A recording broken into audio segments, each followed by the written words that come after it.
Hello' বন্ধু বান্ধৱীসকল, আজি আমি আলোচনা কৰিম OMR চিট ওলোৱাৰ পিছত 10 পাছ SSLCৰ এক্সপেক্টেড কাট অফ কিমান হ'ব পাৰে। ঠিক আছে, আমি বহুতকেইটা ফেক্টৰ লৈ আমি আলোচনা কৰিম।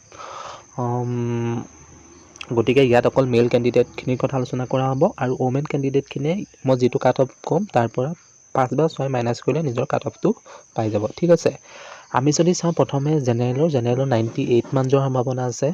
তাৰপৰা OBCৰ 94 মান যোৱাৰ সম্ভাৱনা আছে। তাৰপিছত যদি আমি চাওঁ SCৰ 91 মান যোৱাৰ সম্ভাৱনা আছে আৰু STPৰ 88 মান যোৱাৰ সম্ভাৱনা আছে। তাৰপৰা STHৰ 85 মান যোৱাৰ সম্ভাৱনা আছে। তাৰপৰা এক্স ছাৰ্ভিচমেনৰ 77 মান যোৱাৰ সম্ভাৱনা আছে আৰু PWD কেণ্ডিডেটৰ 70 মান যোৱাৰ সম্ভাৱনা আছে।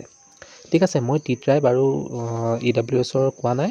EWSৰ জেনেৰেলতকৈ অলপমান কম হ'ব আৰু টি ট্ৰাইবৰ OBCতকৈ অলপমান কম হ'ব, কিন্তু কাট অফটো ইমান মানৰ ভিতৰতে থাকিব।